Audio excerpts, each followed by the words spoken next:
program this week, we're going to be looking at saving some of New Zealand's plants. They're actually very close to extinction, so we're going to find out why, we're going to find out how we're going to fix it, and what we need to do to make sure that they don't disappear forever. What people are talking about this week is the fact that the grape harvest is up by about 34%, but 2014 still remains the champion. Millions and millions of litres of Canterbury water have been stolen, and what are ECAN going to be doing about it? The field days up in the Waikato, the Mr Creek field days, were classed as a total success in spite of people being a wee bit tight as far as their textbooks are concerned. And the Holstein Friesian Conference being held in Canterbury is going very well, and in fact is considered to be a very positive for the dairy industry. And $600,000 has been put up by the government to look at rural communities, mainly focusing on mental health, and that has got to be a very good move. In just a moment, we're talking wool.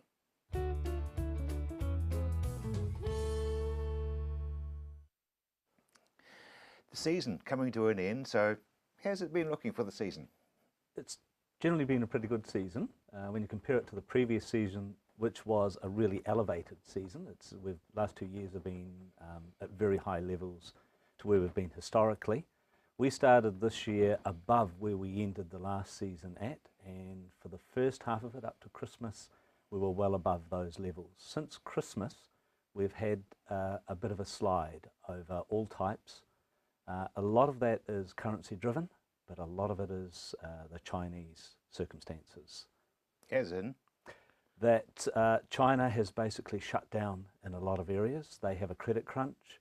The government is trying to tighten up their whole economy. At the moment there is a surfeit of stock, particularly in coarse wools, sitting in China. There's a lot of tops around in fine wools, so we're just seeing a major blockage, and we saw that start last October. You may recall we mentioned that they hadn't renewed a lot of the quota, which they normally release back onto the market, and they stopped doing that then. Since then it's been quite a struggle. We've been hand to mouth in China, and China takes over 50% of New Zealand's wool, of all types, and over 75% of Australian wool. Now, the finer sector, the mid-micron and merino sector, is still actually ticking along reasonably well. It is anything coarser than, say, 28, 29 microns in all areas is now starting to struggle. So is that the same thing as China and the share market and trying to bring that back to reality? Is that this? It's all tied in with the whole thing, yes. And now there's been a major slowdown. So you have a lot of what we'd say were the fly-by-night and fringe players up there that were really playing the market to their advantage. A lot of traders, where they're sitting in the middle, they're facilitating sales, so they have contacts with government, they have contacts with local authority, they have the mill contacts, so they will tie the banking together with a mill and sit in the middle and purchase out of our market, Australian market, and then trade it out. They're not actually processors themselves, so you have this whole swathe of those types of operators that have been effectively overstocking the market. Now, a lot of the wools that have been going to China have gone through the processing pipeline to the point that they're either tops or some form of fabric or product. Now, what's happening is a lot of that fabric and product is being returned back to the manufacturer. So they're choked. They have no storage. They have partly processed or processed stocks in their stores, and it just stops them bringing in more greasy wool at the moment. So there's another compounding factor, of course, and it's our currency. New Zealand dollar is at the highest level against our four main trading currencies, which is the US, Euro, Sterling and Australian dollar. And for this whole 12 months, we're basically at the highest points we've been in the 12 months. Probably too early to tell, but if the UK disappears out of the EU, is that likely to affect you guys? It will have some impact, and it'll be around the currency relationship more than anything else. The actual wool usage side in Europe and the UK has been quite steady. In fact, they've been picking up a lot of the slack where the Chinese haven't been active. It will, depending on which way it goes, it will either make it a little bit tougher than what it is today. We don't see it as a major hurdle, really, because Europe, it seems to be quite a steady market, especially over the last 4 or 5 months. They have sort of come back to wool again in New Zealand wool. So they've been underpinning things where the Chinese have been out of the market. So yeah, it's going to be, you guys never walk away from a fight anyways. We can't. I mean, wool keeps coming at us every day of the week. Yeah. We're into what we'd say is overall the quieter time of the year. There's a bit of a transition happens now. The coarse wools are in less abundance. As we come into the colder temperatures, it's more the merinos and mid-micron shearing season. That all gets away in the next few weeks. So while it's a bit quieter and the demand for crossbred wool is at perhaps its lowest point for some time, it's opportune that there's not a lot of that around. Yeah, that's good. So we're hoping that over the next 3 months while the fine wools are coming on the market, and they're the ones that are, if there is a hot sector in the market, that's the hot sector. They're becoming on the market, so all the elements in that area are quite good. Looking forward though, unless China really gets the stockpile out of their pipeline, there's a bit of a question mark over where we're going to go when next season's wool come on. So that's your projection at the moment? At the moment, I would be really looking to China to see what's happening if I'm a grower. If I have anything on the market in the meantime that is lamb's wool, hogget wool, composite wool, coarse crossbred wool, I would seriously be looking at meeting the market at the moment or taking a real punt and holding it on farm for several months. And that's quite a big call. That is a big call because it's sort of cash flow and bankers and things, isn't it? It is, and of course now wool at the level we're at is actually a reasonable return to farmers. You know, most things at the moment on a clean basis for crossbreds are over $5 to close to $6 in that range, depending on colour and length and all the other characteristics that go with it. So historically, it's still a good return. People are looking towards lamb's wool, where last year some types were getting $7.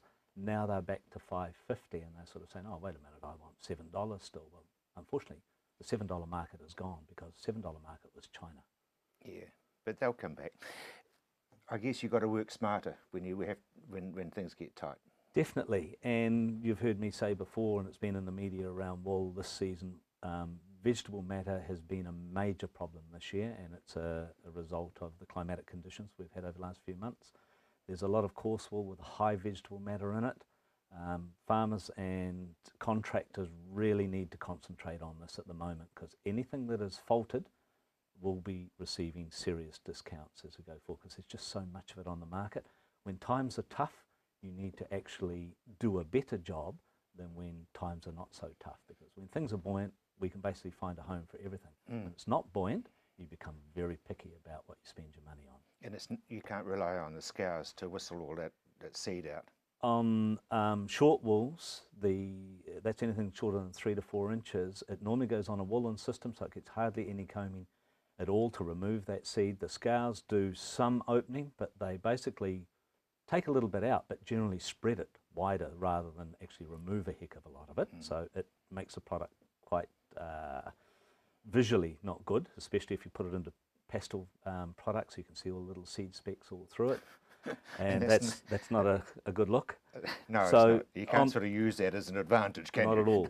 On combing, on longer wools where it's combed more, the seed can come out of it better, but even then on carpet types, 0.2, 0.3 maximum.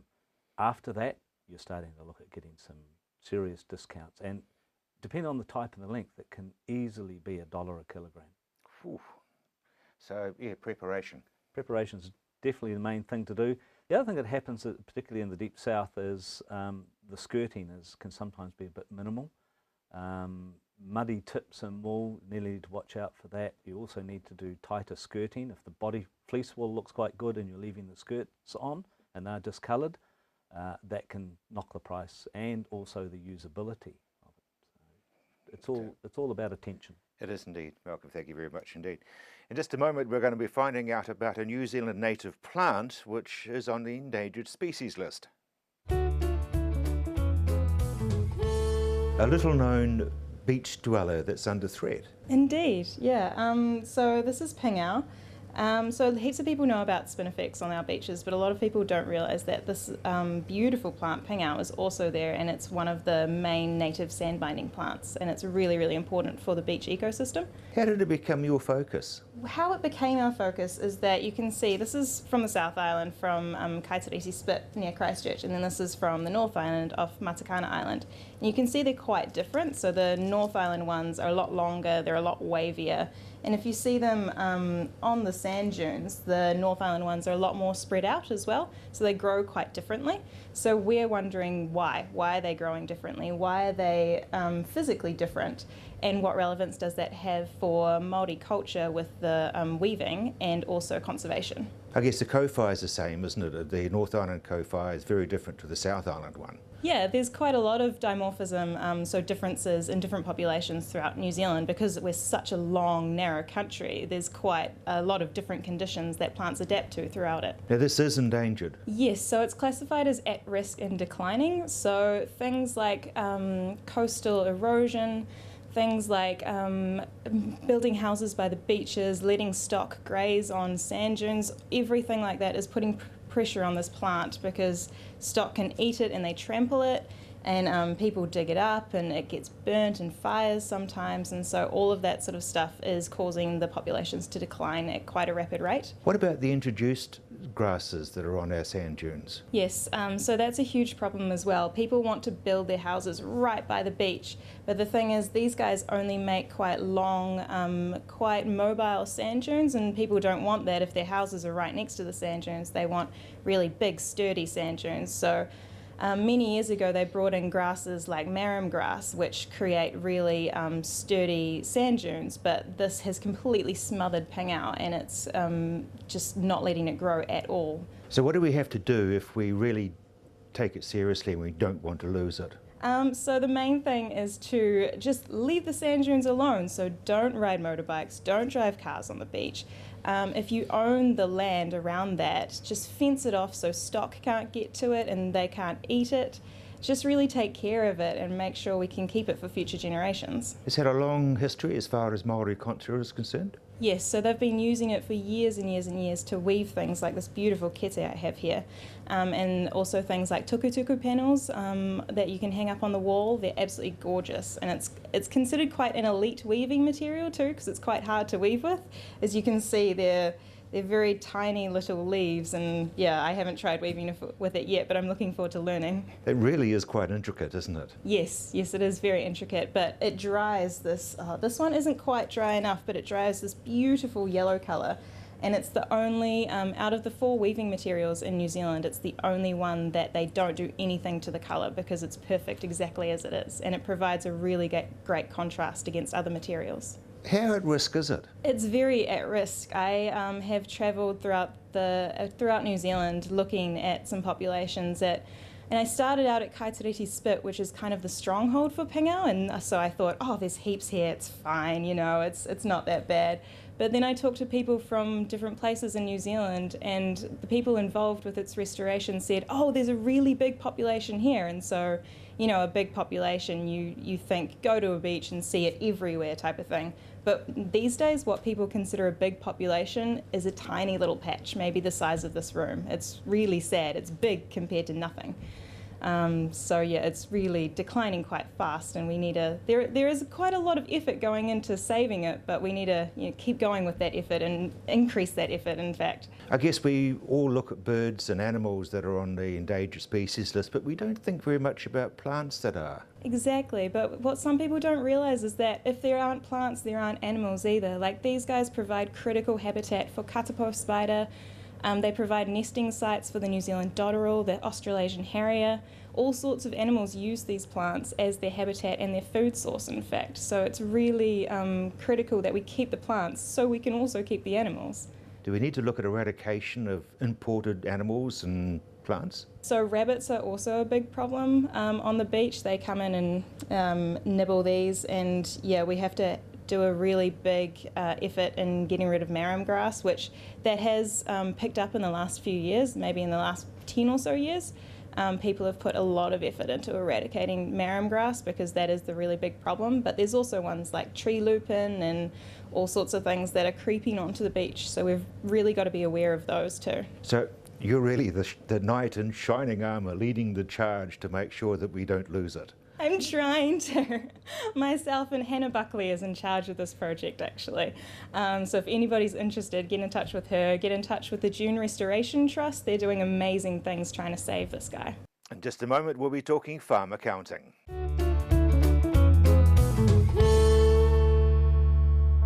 Be Active begins here in the cold, clean, unpolluted southern oceans of New Zealand. Be Active amino acid biostimulant, natural, 100% pure, manufactured from healthy deep sea fish from sustainable New Zealand fisheries. New Zealand's Be Active amino acid biostimulant, the way the world is growing. Working with nature, good for the plant, good for the planet. Now that's growing for good. You know that saying, content is king?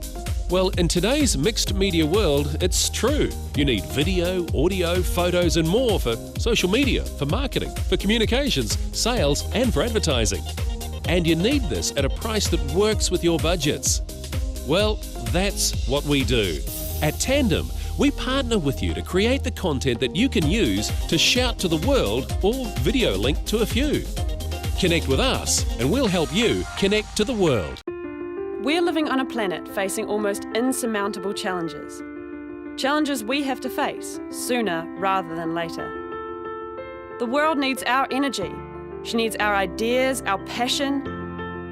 It's up to us to change things, make a positive change to the planet, to feed the world, to protect the future, to live well, to be the generation that will make a change. Join us.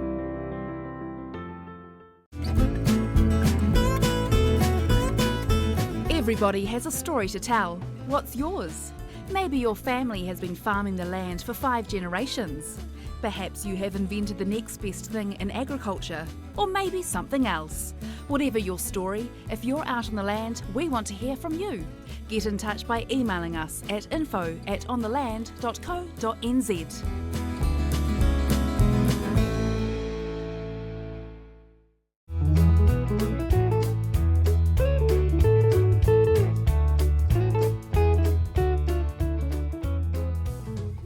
Don't tell me there's another IRD scam. There is. IRD have come out and given a bit of a warning that there's a new one on the scenes. We've got some clever people that have gone on the internet, looked up people's names, phone numbers, even their addresses, etc. and are actually making phone calls and saying to the people that answer, look, I'm from IRD, I'm investigating you for historic tax fraud or evasion, and want to sort of scam them out of some money. If they don't get you on the phone straight away, they actually leave a message, if you've got an answering machine, with a number for you to call them back. And, so don't do it. No, if you get if they ring you, just take their name and say, oh, I'm too busy, take the number, and then call your accountant and see what they say, or alternatively, jump on the IRD website and call the R800 number and just talk to them. Because the number they give you is not an IRD one. It's well, IRD aren't sort of into ringing up people anyway, I wouldn't have thought. They not for that sort of thing, no. So they might ring you up and just sort of say, look, you know, you've got an outstanding return, or we just want to find out where you are with your debt repayments, something like that. But for tax fraud or evasion, no, there'll be a formal process they've got to follow. So you get a letter in the mail, your accountant would be notified, not just a phone call out of the blue. Yeah, so move fast, get hold of your accountant, get whatever information you can. Yeah, and you should let your accountant know, because then we can pass that information on to IRD, and that's a way for them to keep ahead of it. Same if you get emails, you forward that on to your accountant so we can give it to IRD, so they're constantly sort of working away behind the scenes, trying to keep ahead of these people and shutting it down and issuing these warnings as well. Because they are pretty clever. I mean, they get a copy of the IRD logos and things. Oh yeah, because it's easy enough to get off their website. But yeah, they do all that sort of thing and make it look really official. Each email address even sometimes looks like an IRD one with a slight number variance in it or something like that. So they're getting more and more clever. But this one's gone back to the very basic phone call. And we know some people have been caught out. And they're literally paid money. Yep, they've gone, oh okay, and worked out what they've owed and handed over some cash. So yeah, they've now realised and they would, I mean, so yeah, it's dead simple, isn't it? Yep. So if you get a phone call for something like that out of the blue, just you get an email. Yep, just contact your accountant, or even, you know, if you don't want to contact them because you don't want to look embarrassed, then give IRD a call. Either or will help us sort you out and tell you whether you're on the right track or not. Yeah, and IRD would rather hear from you than not. Yes, Yeah, exactly. yeah. Yeah. Speaking of accountants, so when should we pick the phone up and actually talk to them about business? Well, there's a lot of scenarios. Everyone obviously thinks, you know, we're there to do the taxes and that's about it, and we are. You know, if you've got tax things to be done, we're the ones to talk to. We can get you all the maximum deductions and rebates, etc. But there's other times, you know, if you're looking at sort of planning to buy or sell, get us in before you do anything, so we can help you through the contract process. We'll talk to you about what tax consequences are, how you can work it to your advantage, especially when it comes to selling, because that's when most of the time the tax does bite.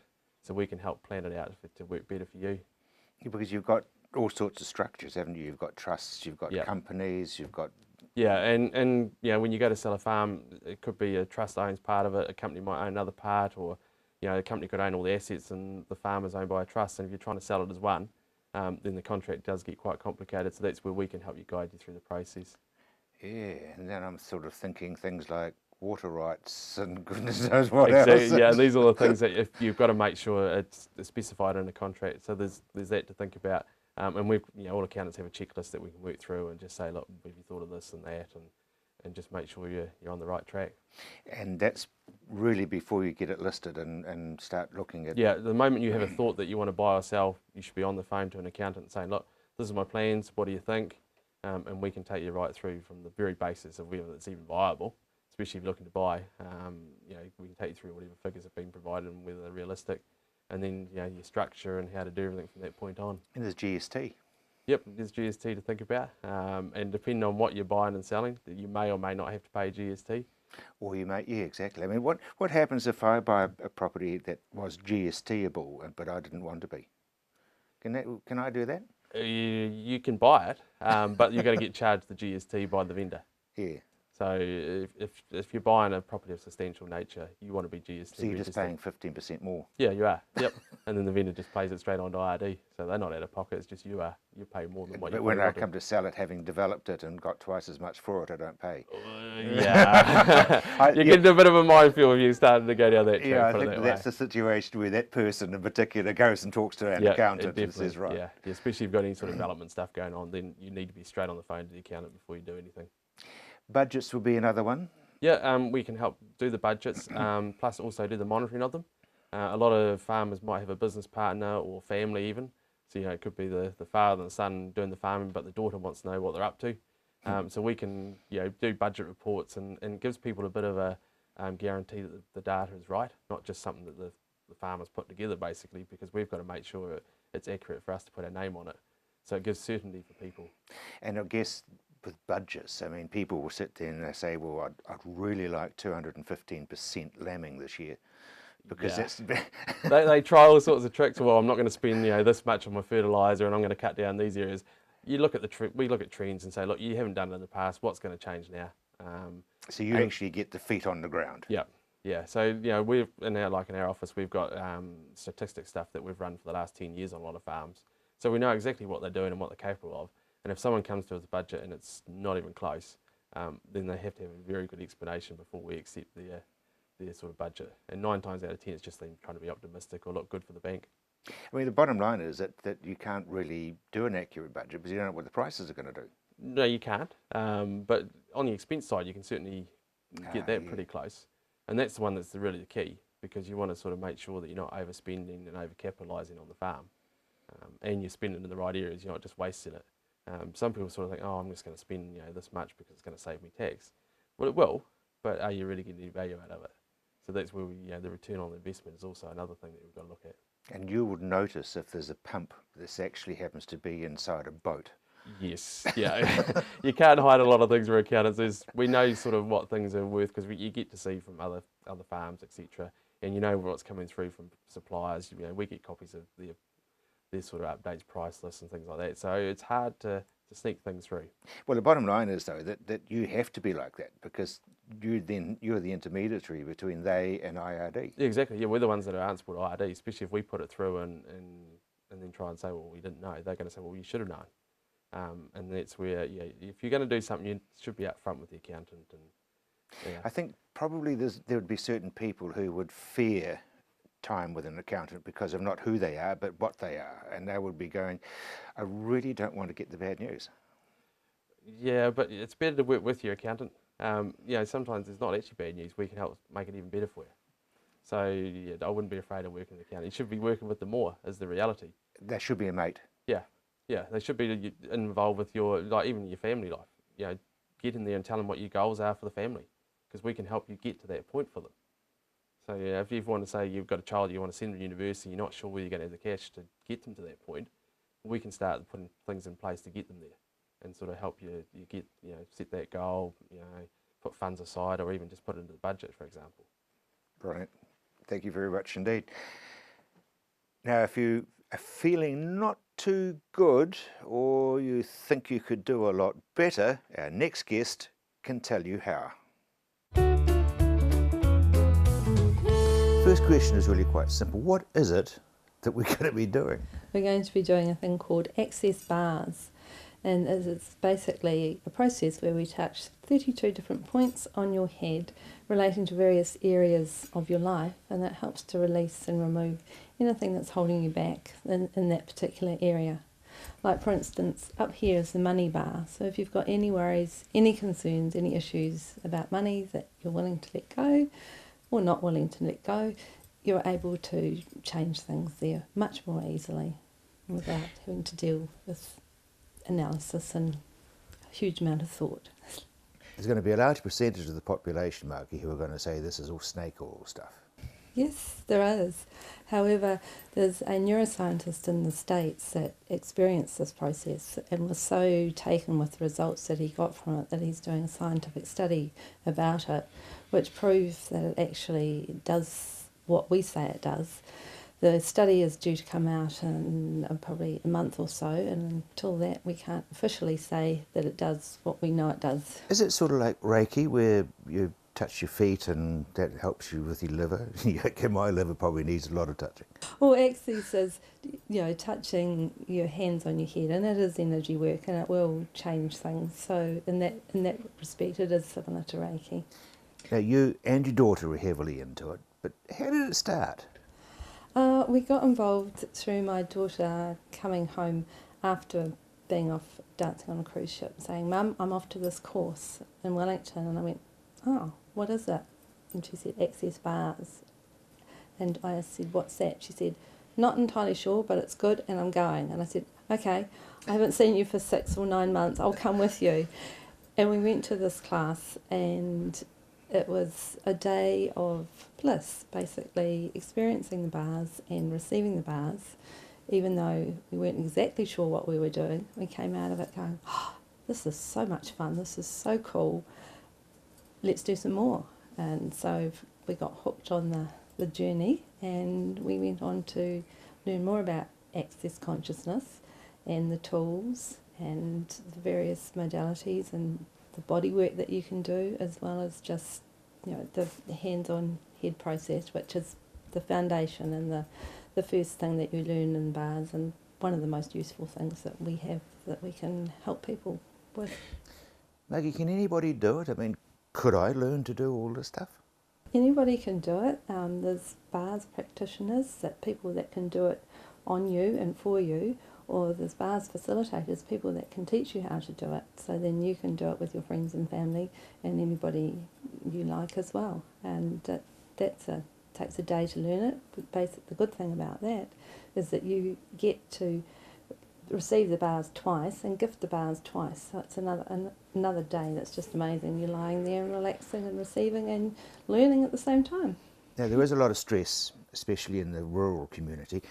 What are you doing to get what you're doing through to those people? Well, it's a case that anybody can do it. So if someone is willing to stay still for an hour or so and have someone come and facilitate them, they can show them how to do the bars, they can run the bars on them. The other part of access is some questions that we can give to them so that it can help them adapt, or not so much adapt, but cope better with daily life. You talked about money. What other aspects are there? There's money, there's body, there's sexuality, there's the earth, our connection with the earth.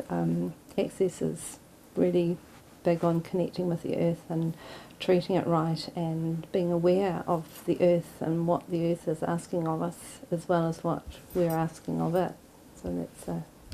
So I suppose in modern computer terms it's defragging. Yeah, defragging your brain, that's just a really good way of putting it. It gets out all the junk and then we press the save button at the end, and that can keep all the changes that we've made so that you don't revert back to old patterns and old things. I'll tell you what was really interesting, because at one point you did something or other and both my fingers really started to tingle. And those are the two fingers that I type with. I'm afraid I'm a heavy typer. Well, the fact is that all parts of our body are linked, and this is energy work, so it shows up in different areas and different parts of our body depending on where we've stored things. We tend to stash pain in various parts of our body and different experiences in various parts of our body, and this energetic work helps to release that and allow the energy to flow and things to change for you. And maybe you're going to be typing faster now, Rob. So how often should somebody get a treatment? As often as people want to. Generally, you find that the practitioners, we like to receive it as often as we can, but generally in most cases it's weekly or fortnightly, whatever works for you. And local practitioners often have bars swap evenings, so people can come along and trade bars. So you've learnt how to do the bars, you come along, a whole lot of different people are there, you trade bars with me tonight, the next week you might trade with someone else. And the beauty of that is that you and I will have certain points of view and certain things that are similar, and while I am gifting to you, I'm also changing things in my life, which is why people like to do it and gift it to different people. So the other thing is that we swap with different people as often as we can so that we get different areas of life changing and different things moving. Marg, is it tiring for you, because you do several of these treatments per day? For us, no, it's not tiring at all. It's a case of you working with energy. We're pulling it through ourselves. We're not actually dissipating any of our energy. And in fact, you'll find that we're probably more energised after gifting bars. Is it fair to say that what you're doing is you're channeling the person's energies? I'm not sure quite how to describe it, Rob. It's a case of we are just gently touching your head so that I think yes, your own energy is probably stimulated. We can also ask for more energy to come from the universe. We can ask to add energy in if people need it, but generally most people have energy, and once it's flowing and unstuck, then life changes considerably. And it's got nothing to do with religion? We're just allowing the body to get unstuck and the pathways to open up, and there is no religion, there is no mention of God anywhere at all, so it's completely non-secular. There are a lot of people who are doing it around the world, but how do you get past that this is way out? I think you offer, well, I personally offer people the chance to experience it and try it, and some people go, oh wow, what did you do to me, that was amazing, and other people go, oh, not for me, and that's fine. Not everybody will really want to do this, but it's not many people I've had that haven't actually said, oh, I'll come back for another session. I guess it's a bit like hypnosis. Some people can go down and other people refuse to. I think so, yes. I've had one friend that actually sort of wanted to know what was going on and didn't necessarily want to relax and just enjoy the experience. And that's fine too. There's no right or wrong thing to do when you're having your bars run. You can talk, you can be quiet, you can watch TV. The only thing that we don't do is have music playing, because we tend to associate things with music and it can lock us into various memories and things that then we can't let go and can't change that. And it is worldwide, and it really is catching on? It is. It's in 170 odd countries all around the world. People just love the processes and the tools that it offers and the ease that they have with their lives. I mean, my daughter's in Europe at the moment in a series of classes over there. I suppose it's don't knock it until you've tried it. That's right, don't knock it and come and relax and enjoy. Worst case scenario, you'll feel like you've had a great massage. Best case scenario, things in your life will change. And as I said, don't knock it till you've tried it. Straight after the break, we're going to be talking cropping with Dennis Carter.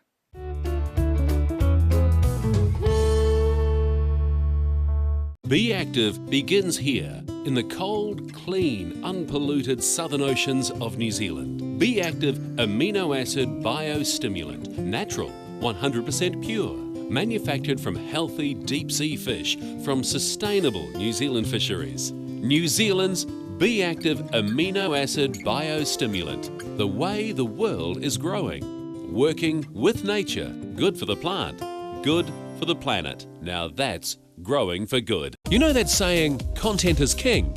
Well, in today's mixed media world, it's true. You need video, audio, photos and more for social media, for marketing, for communications, sales and for advertising. And you need this at a price that works with your budgets. Well, that's what we do. At Tandem, we partner with you to create the content that you can use to shout to the world or video link to a few. Connect with us and we'll help you connect to the world. We're living on a planet facing almost insurmountable challenges. Challenges we have to face sooner rather than later. The world needs our energy. She needs our ideas, our passion. It's up to us to change things, make a positive change to the planet, to feed the world, to protect the future, to live well, to be the generation that will make a change. Join us.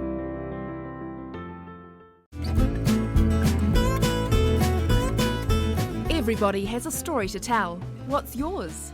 Maybe your family has been farming the land for 5 generations.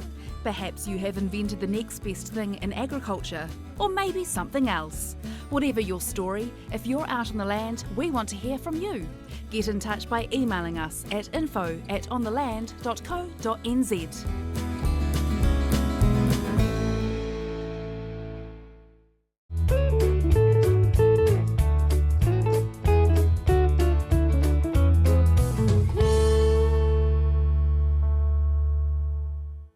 Dennis, some misconceptions regarding irrigation.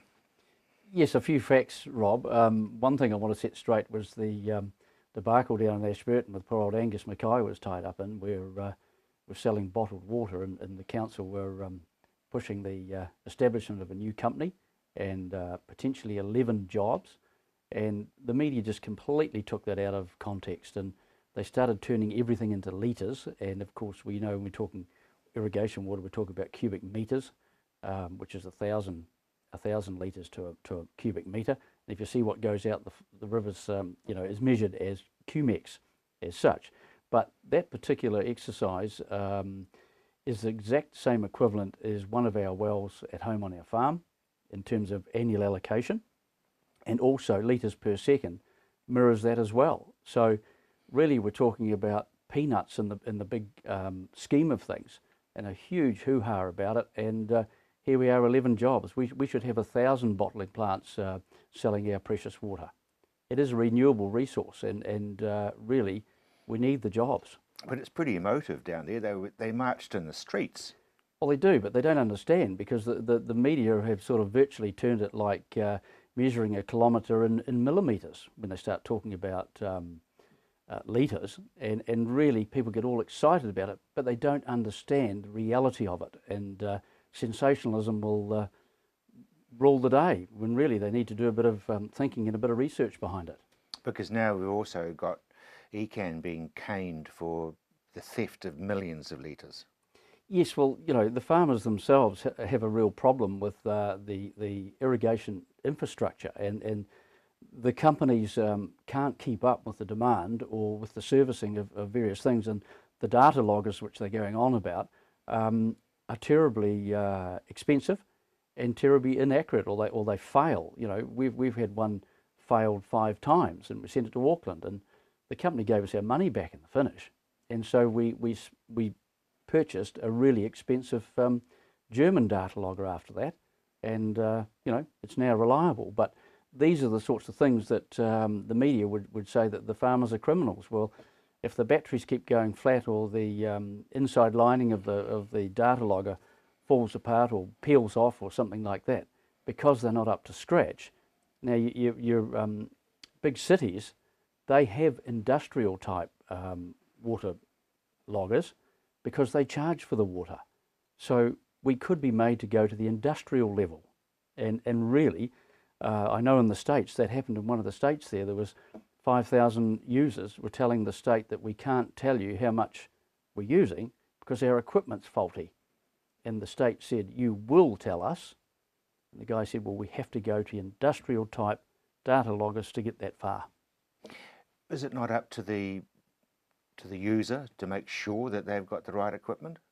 Well, you try to, and you know, there's only so much stuff on the market to do that job, and certainly those industrial ones haven't been put forward. But a lot of people in Canterbury don't realise what's underneath us here, and there's 600 metres of water-bearing gravel underneath us, right down to the bottom. And the guys that were guilty of not storing water. That's our big guilt, letting it flow out to sea, wasting it. The guys are putting in their storage lakes and things, they need to get awarded some medals basically for what they're doing, because we are just so wasteful of a precious resource and we're not using it properly.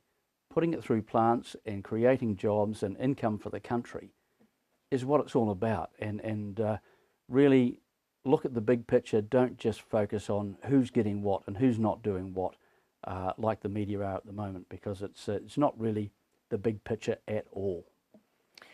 Changing the subject totally, legumes catching on in the UK. Yes, well, generally in Europe, Rob, less than 2% of all the arable land in Europe contains legumes, and as we know in New Zealand, in our pastoral economy, it's clovers and grasses mixed together, and basically our dairy industry and sheep industry, beef industry, run on clover. So and it's a very, very handy little tool, fixing nitrogen to the soil from the atmosphere for nothing, and environmentally very well, totally sound, isn't it? Very sound, very savvy, very savvy, and purifying the air. But in Europe, of course, they have these small number of crops they can grow. The wheat, barley and canola is about all they've got, and artificial fertiliser is expensive, potentials for leaching, things like that. So they are discovering the values of legumes, like we know that in New Zealand, absolutely we do. And so they'll be moving in with things like faba beans, possibly clovers, but they don't get the seed set from clovers. That's the problem. Oh, why not? Is it just the climate? Just the climate. And so they really have to keep introducing clover back into their pastures. And of course, they don't have many pastures, don't have a lot of stock. No, because you sort of think of Europe, as, I guess, with small holdings anyway, rather than broad acre like we have. Yes, or parks, but certainly no fences, and very much that cropping scenario. But they do need to build their soil up, and legumes are brilliant for soil structure as well as fixing nitrogen. And I guess you've got lucerne as well for over there. Yes, lucerne as well. It's another bonus legume. Yep. The green bridge. The green bridge. At this time of the year, farmers are attempting to eat off their winter feeds and grasses and volunteer cereals and things like that amongst the brassicas. And if they go in and look closely at some of those volunteer grasses and cereals, they do harbour and contain insects, slugs, pests like scald and potentially bacteria that can harbour in there and carry through to where they want to establish a new crop in that paddock in the coming year. So get onto that. I'm not suggesting you go and kill the slugs with chemical or spray the diseases out with agricultural chemicals, but certainly eat it off and chop it up and bury it, get rid of it. Don't let it hang around right into the spring. No, and aphids are still bad? Aphids have slowed down a little bit with the frost and things, but they're always unpredictable, those fellas, whether they've got yellow dwarf virus or whether they haven't. Horrible little beasts. And how long or how many it takes to affect your crop, but just go out there and monitor it. Exactly, Dennis. Yep. Thank you very much indeed. There's new rules and regulations about to hit as far as bobby calves are concerned. We find out what's involved in a moment.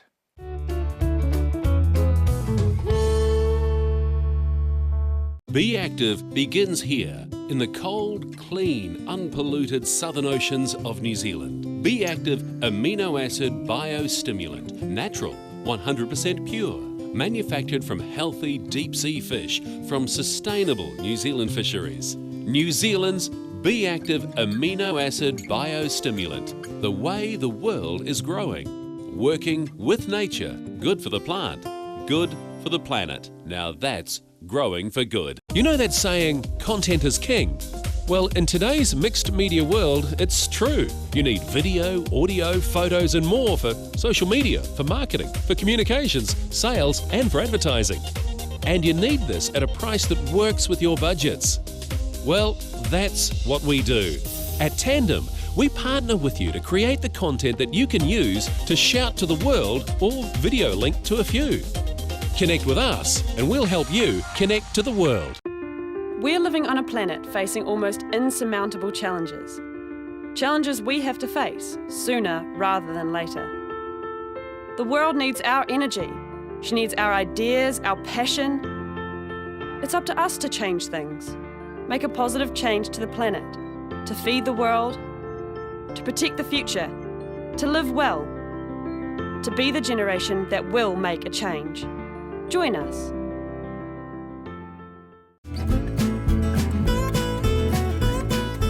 Everybody has a story to tell. What's yours? Maybe your family has been farming the land for 5 generations. Perhaps you have invented the next best thing in agriculture, or maybe something else. Whatever your story, if you're out on the land, we want to hear from you. Get in touch by emailing us at info@ontheland.co.nz.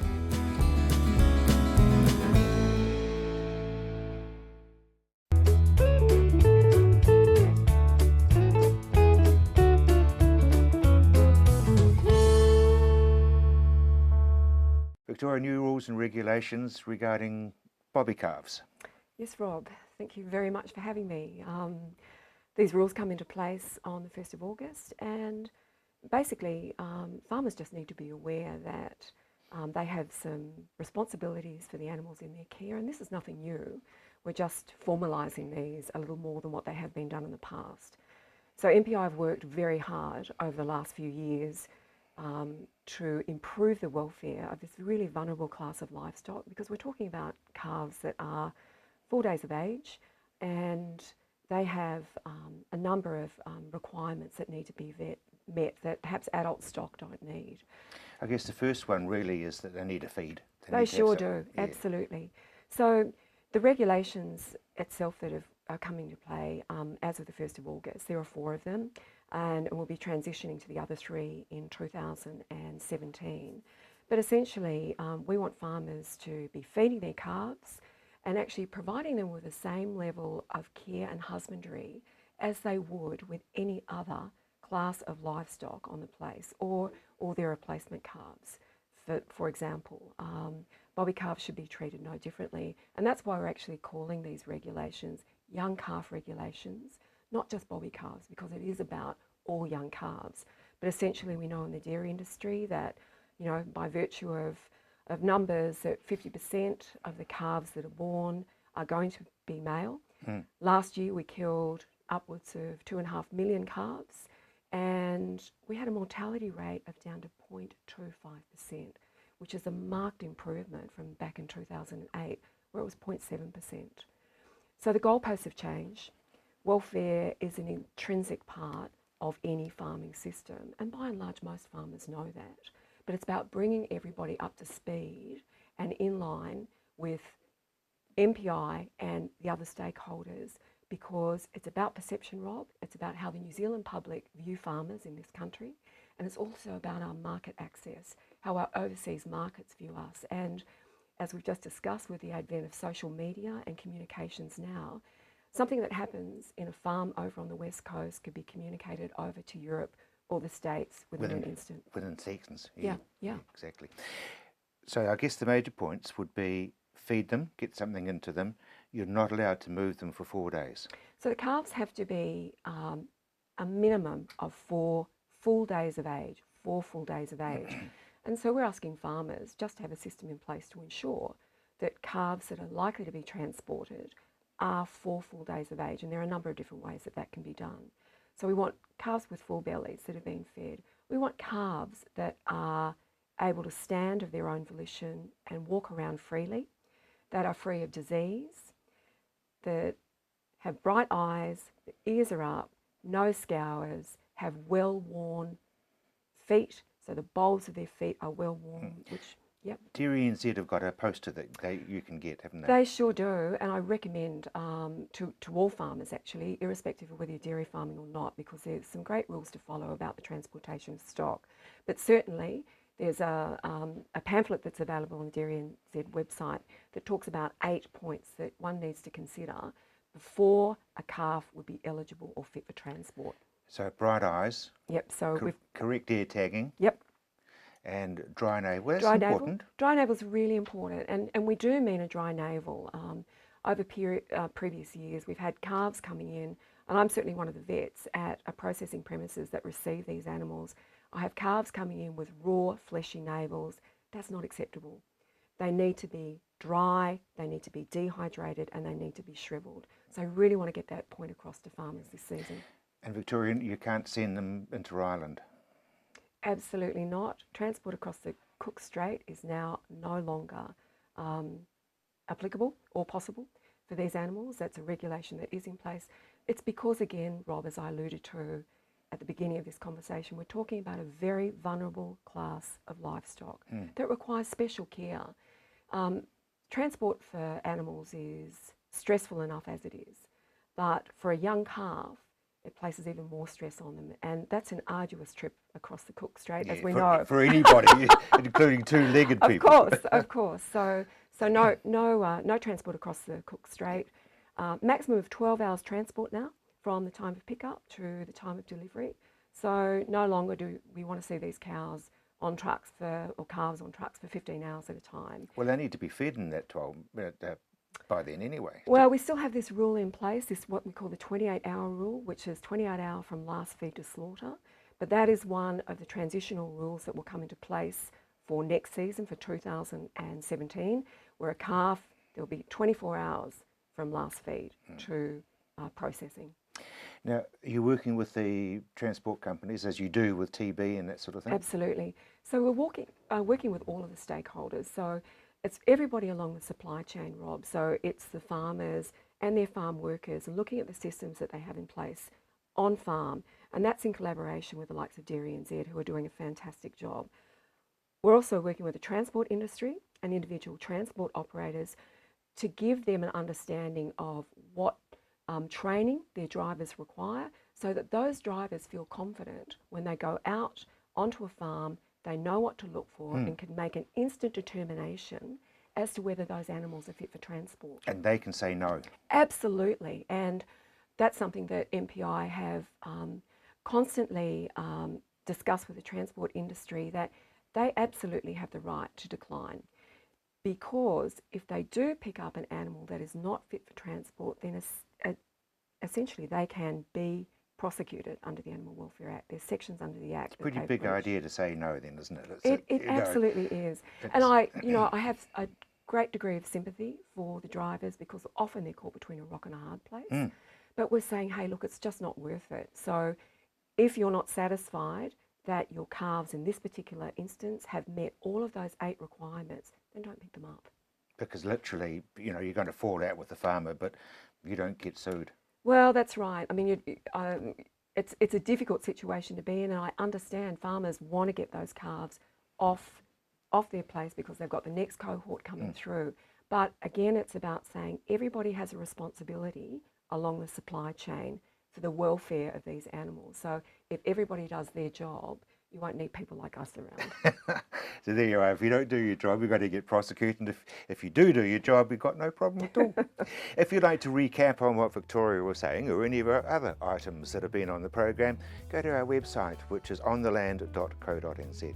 I'm Rob Cope-Williams. You've either been watching or you've just missed a very important interview with Victoria. But I will be back at the same time next week. Till then, bye now.